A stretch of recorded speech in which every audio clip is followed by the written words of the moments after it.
नमस्कार दोस्तों, स्वागत है आपका साइट फॉर वर्ल्ड के ऑफिशियल लर्निंग प्लेटफॉर्म पर, जहां स्टूडेंट्स और जॉब सीकर्स के लिए करियर, टेक्नोलॉजी और प्लेसमेंट से जुड़ी इंडस्ट्री ओरिएंटेड और प्रैक्टिकल नॉलेज दी जाती है। अगर आप अपनी स्किल्स को नेक्स्ट लेवल तक ले जाना चाहते हैं, तो आप बिल्कुल सही जगह पर आए हो। चलिए शुरू करते हैं आज का इम्पोर्टेंट सेशन। नमस्ते स्टूडेंट्स, आप रेडी हो? फोकस मोड ऑन है ना? देखो, डेटा किसी भी बिजनेस के लिए सुपर इंपॉर्टेंट है, लेकिन डेटा का असली पावर तभी निकलता है जब हम उससे सही सवाल पूछते हैं। तो आज हम यही सीखेंगे कि डेटा से बिजनेस बदलने वाली इनसाइट्स कैसे निकालें। रेडी हो? चलो, एक रियल प्रॉब्लम से शुरू करते हैं। सोचो, आप एक कंपनी चला रहे हो और अचानक से आपकी सेल्स गिरने लगती हैं। टेंशन वाली बात है ना? तो आप क्या करोगे? कहां से स्टार्ट करोगे? यही वो सवाल है जहां से डेटा एनालिटिक्स का रोल शुरू होता है। इसका जवाब आपके डेटा में ही है, बट यहां एक कैच है। डेटा से वैल्यू निकालने का पूरा खेल इस बात पर डिपेंड करता है कि हम सही तरह का सवाल पूछ रहे हैं या नहीं। ये बात समझ आ रही है? सवाल गलत तो जवाब भी बेकार। तो ये है आज का हमारा रोड मैप, हमारा गेम प्लान। हम 4 इंपॉर्टेंट स्टेजेस से गुजरेंगे। पहले क्या हुआ, फिर क्यों हुआ, उसके बाद आगे क्या होगा, और फाइनली हमें क्या करना चाहिए, और एंड में हम इन सारी इनसाइट्स को एक्शन में बदल देंगे। तो चलिए शुरू करते हैं। ओके, तो सबसे पहला स्टेप और डेटा एनालिटिक्स की फाउंडेशन। इसका सवाल बहुत सिंपल है, आखिर हुआ क्या था? डिस्क्रिप्टिव एनालिटिक्स का काम है पास्ट के डेटा को, यानी हिस्टोरिकल डेटा को समराइज करना, ताकि हमें एक क्लियर पिक्चर मिल सके कि पहले क्या क्या हो चुका है। इसके बिना हम आगे बढ़ ही नहीं सकते। इसका पर्पस समझ आया? इसको समझने का एक बहुत अच्छा तरीका है। डिस्क्रिप्टिव एनालिटिक्स ना बिल्कुल कार के रियर व्यू मिरर जैसा है। वो आपको बताता है कि आप पीछे क्या छोड़कर आए हो, ताकि आप आगे का सफर ठीक से तय कर सको। सिंपल है ना? चलो, एक केस स्टडी से इसको और क्लियर करते हैं। स्क्रीन पे ध्यान है ना? एक फैशन कंपनी ने अपना पिछला डेटा चेक किया तो कुछ इंटरेस्टिंग चीजें पता चली, जैसे कि समर ड्रेसेस जून में आग लगा रही थी, बट अगस्त आते आते सेल्स ठंडी पड़ गई, और एक्टिव वेयर वो मिलेनियल्स को बहुत पसंद था। अब आप सोचो, इस इंफॉर्मेशन का रियल लाइफ में क्या यूज किया जा सकता है? तो इस सिंपल सी इंफॉर्मेशन से उस रिटेलर ने अपनी मार्केटिंग और स्टॉक की प्लानिंग बदली, और रिजल्ट देखो, अगले ही साल सेल्स में 15% का जंप, सिर्फ ये जानकर कि क्या हुआ था। ये है डिस्क्रिप्टिव एनालिटिक्स की पावर। फोकस बना हुआ है। ओके, अब नेक्स्ट लेवल पे चलते हैं। हमने क्या हुआ तो जान लिया, लेकिन अब टाइम है उससे भी इंपॉर्टेंट सवाल का, ऐसा क्यों हुआ? इसको ना डेटा एनालिसिस का जासूसी काम समझ लो, डिटेक्टिव वर्क। यहां हम डेटा की गहराई में जाते हैं ताकि रूट कॉज यानी असली वजह का पता लगा सकें। ये क्यों यूज कर रहे हैं?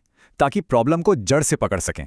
तो ये क्यों ढूंढने के लिए बिजनेस लीडर्स कुछ खास सवाल पूछते हैं, जैसे जो वजह थी क्या वो हमारे कंट्रोल में थी? सेल्स गिरने के टाइम और क्या क्या हुआ था कंपनी में? क्या अलग अलग डेटा पॉइंट्स में कोई कनेक्शन है? यही वो सवाल हैं जो आपको असली वजह तक ले जाते हैं। अब तक हमने पास्ट को देखा, थोड़ा पीछे मुड़कर देखा। अब टाइम है आगे देखने का। सबसे एक्साइटिंग पार्ट, फ्यूचर को फोरकास्ट करना, यानी आगे क्या होगा। रेडी हो नेक्स्ट स्टेप के लिए? प्रिडिक्टिव एनालिटिक्स, जैसा नाम से ही क्लियर है, पिछले डेटा और मशीन लर्निंग का यूज करके फ्यूचर के बारे में प्रिडिक्शन करता है। इससे हम आने वाले ट्रेंड्स, रिस्क्स और अपॉर्चुनिटीज के लिए पहले से ही तैयार हो सकते हैं। और इस काम के लिए स्किल्स भी अलग चाहिए। यहां देखिए, डेटा एनालिस्ट का फोकस क्या हुआ और क्यों हुआ पर होता है, लेकिन डेटा साइंटिस्ट का फोकस फ्यूचर को प्रिडिक्ट करने वाले मॉडल्स बनाने पर होता है, जिसके लिए Python/R और मशीन लर्निंग भी जरूरत पड़ती है। सिर्फ देख रहे हो या समझ भी रहे हो, ये डिफरेंस बहुत इंपॉर्टेंट है। चलो, एक क्विक एग्जांपल देखते हैं। कस्टमर चर्न, मतलब कस्टमर आपको छोड़कर जा रहा है, उसका मॉडल बनाना। इसके 6 सिंपल स्टेप्स हैं।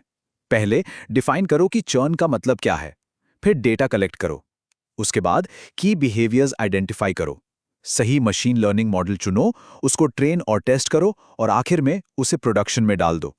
अभी वीडियो पॉज करो और इन स्टेप्स को खुद से पढ़ो, सिर्फ देखने से नहीं होगा। ओके, सो हमने जाना क्या हुआ, क्यों हुआ और क्या होगा। अब आते हैं सबसे एडवांस्ड, सबसे पावरफुल लेवल पर, प्रिस्क्रिप्टिव एनालिटिक्स, जो बताता है कि अब हमें क्या करना चाहिए। ये सिर्फ प्रेडिक्ट नहीं करता, बल्कि आपको स्पेसिफिक एक्शन सजेस्ट करता है, आपको सोल्यूशन देता है। ये बताता है कि एक्शन ए लोगे तो क्या रिजल्ट होगा और एक्शन बी लोगे तो क्या रिजल्ट होगा। ये बेसिकली इनसाइट को एक डायरेक्ट रिकमेंडेशन में बदल देता है। क्लियर है? इसके कुछ जबरदस्त एग्जाम्पल्स देखो स्क्रीन पर। एड कैंपेन्स में ये आपको बताएगा कि पैसे कहां लगाएं। आईटी डिपार्टमेंट में ये सबसे जरूरी टिकट्स को पहले आगे बढ़ाएगा और एम्प्लॉयज के लिए ये उनके ग्रोथ के लिए बेस्ट लर्निंग पाथ सजेस्ट करेगा, यानी डेटा से डायरेक्ट एक्शन। और ये रहा आज का आहा मोमेंट। इस टेबल को ध्यान से देखो, ये इस पूरे सेशन का समरी है। डिस्क्रिप्टिव, क्या हुआ? डायग्नोस्टिक, क्यों हुआ? प्रिडिक्टिव, क्या हो सकता है? और प्रिस्क्रिप्टिव, हमें क्या करना चाहिए? अगर इंटरव्यू में पूछा गया तो बता पाओगे? इसको नोट किया? तो हमने चारों टाइप्स समझ लिए। अब आते हैं सबसे इंपॉर्टेंट बात पर, इन इनसाइट्स को एक्शन में कैसे बदलें, क्योंकि बिना एक्शन के सारा डेटा, सारी एनालिसिस सब जीरो है। लेकिन रुको, कुछ आम गलतियां हैं जिनसे बचना बहुत जरूरी है। ध्यान से सुनना। कभी भी क्या और क्यों समझे बिना आगे मत कूदना। हर कनेक्शन का मतलब कॉज एंड इफेक्ट नहीं होता। डेटा क्वालिटी को हल्के में मत लेना। और सबसे इंपॉर्टेंट, एआई की रिकमेंडेशन को आंख बंद करके मत मान लेना। हमेशा ह्यूमन रिव्यू जरूरी है। तो आज हमने क्या सीखा? डेटा से असली वैल्यू निकालने के लिए सही सवाल पूछना सबसे जरूरी है। तो अब ये सवाल आपके लिए है। आपके बिजनेस के पास ढेर सारा डेटा है, क्या वो उससे सही सवाल पूछ रहा है? सोचो इस बारे में। कमेंट सेक्शन में बताओ कि इनमें से कौन सा सवाल आप अपने बिजनेस में सबसे पहले पूछना चाहोगे। प्रैक्टिस करोगे ना, सिर्फ देखने से नहीं होगा। नेक्स्ट सेशन में मिलते हैं। हमारे चैनल को सब्सक्राइब कीजिए और वीडियो को अपने दोस्तों के साथ शेयर जरूर कीजिए। कमेंट सेक्शन में अपना डाउट या नेक्स्ट टॉपिक लिखना मत भूलिएगा।